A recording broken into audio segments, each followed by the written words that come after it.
हम सभी ने किन्नर, ट्रांसमैन और ट्रांस विमेन के बारे में पढ़ा, सुना और देखा है। पर क्या आप ट्रांसजेंडर की परिभाषा जानते हैं? क्यों इस तबके को समाज में सम्मानजनक स्थान नहीं मिलता? ऐसे क्या कारण रहे कि सरकार को इनके लिए अलग कानून बनाने पड़े? और इसकी विशेषता क्या है? तो ट्रांसजेंडर से जुड़े इन सभी पहलुओं को हम समझेंगे आज के एपिसोड में। नमस्कार दोस्तों, मैं हूं नरेंद्र सिंह और हाजिर हूं आपके सामने कानून की पाठशाला का एक नया अंक लेकर। आज बात होगी ट्रांसजेंडर एक्ट 2019 की।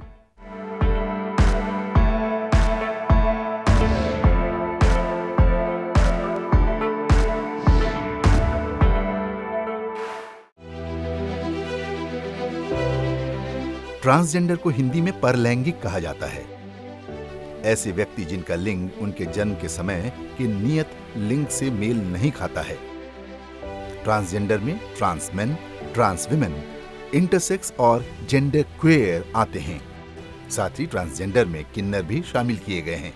सुप्रीम कोर्ट ने भारतीय कानून में ट्रांसजेंडर को तीसरे लिंग के रूप में अप्रैल 2014 में मान्यता दी थी।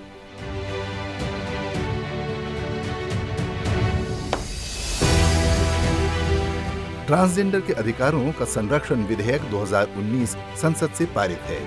लोकसभा ने इसे 5 अगस्त 2019 को पारित किया और राज्यसभा से ये 26 नवंबर 2019 को पारित हुआ। इस कानून का मूल उद्देश्य ट्रांसजेंडर व्यक्ति को परिभाषित करना, उनके साथ होने वाले भेदभाव को रोकना है। ऐसे व्यक्ति को ट्रांसजेंडर के रूप में मान्यता देने के लिए अधिकार प्रदान करना और उनके लिए पहचान पत्र जारी करना है। ये सुनिश्चित करना है कि ट्रांसजेंडर व्यक्ति को किसी भी स्थापन, नियोजन, भर्ती, प्रोन्नति और अन्य संबंधित मुद्दों के विषय में विभेद का सामना न करना पड़े।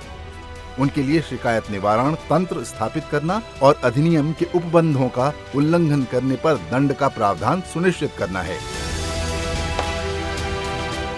इस अधिनियम में ट्रांसजेंडर व्यक्ति की सामाजिक, आर्थिक और शैक्षिक सशक्तिकरण के लिए एक कार्यप्रणाली उपलब्ध कराने का प्रावधान किया गया है।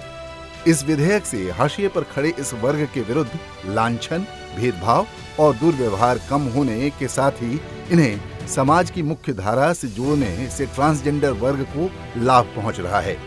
ट्रांसजेंडर व्यक्तियों को सामाजिक बहिष्कार से लेकर भेदभाव, शिक्षा सुविधाओं की कमी, बेरोजगारी, चिकित्सा सुविधाओं की कमी जैसी समस्याओं का सामना करना पड़ता है। ट्रांसजेंडर व्यक्ति अधिकारों की सुरक्षा अधिनियम 2019 एक प्रगतिशील अधिनियम है जो ट्रांसजेंडर समुदाय को सामाजिक, आर्थिक और शैक्षिक रूप से सशक्त बनाता है। ट्रांसजेंडर व्यक्ति अधिकारों का संरक्षण अधिनियम 2019 में सामाजिक सांस्कृतिक पहचान रखने वाले व्यक्ति जैसे किन्नर, हिजड़े भी शामिल हैं। ये कानून कहता है कि किसी ट्रांसजेंडर के साथ शैक्षणिक संस्थानों, रोजगार, स्वास्थ्य सेवाओं आदि में भेदभाव नहीं किया जाएगा। ट्रांसजेंडर व्यक्तियों की पहचान को मान्यता और उन्हें स्वयं के कथित लिंग की पहचान का अधिकार इस अधिनियम में शामिल है। इस एक्ट में कहा गया है कि सरकार शैक्षणिक भेदभाव किए बिना ट्रांसजेंडर व्यक्तियों को समावेशी शिक्षा, खेल और मनोरंजन की सुविधाएं प्रदान करेगी। ट्रांसजेंडर व्यक्तियों की शिक्षा, सामाजिक सुरक्षा और स्वास्थ्य के लिए कल्याणकारी योजनाओं और कार्यक्रम बनाने का प्रावधान भी इस एक्ट के अंतर्गत किया गया है। एक ट्रांसजेंडर व्यक्ति जिला मजिस्ट्रेट से आइडेंटिटी से जुड़ा सर्टिफिकेट जारी करने का आवेदन कर सकता है और संशोधित सर्टिफिकेट भी तभी हासिल किया जा सकता है अगर उस व्यक्ति ने पुरुष या महिला के तौर पर अपना लिंग परिवर्तन करने के लिए सर्जरी करवाई है।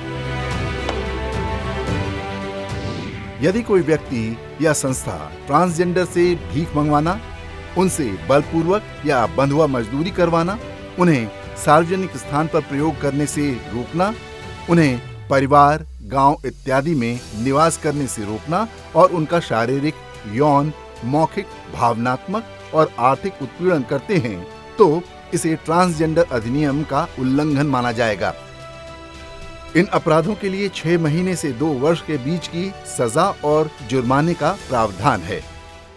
किसी भी समाज को बनाने में जितना योगदान एक महिला या पुरुष का हो सकता है, उतना ही महत्वपूर्ण योगदान किसी ट्रांसजेंडर का भी हो सकता है। जिस प्रकार किसी व्यक्ति विशेष की योग्यता उसके जाति या लिंग के आधार पर नहीं की जा सकती, ठीक उसी प्रकार समाज की उन्नति में ट्रांसजेंडर की भूमिका को भी अनदेखा नहीं किया जा सकता। आज के अंक में बस इतना ही। अब मुझे दीजिए इजाजत। अगले अंक में फिर मिलते हैं कानून के पाठशाला में एक नए कानून की जानकारी के साथ। नमस्कार।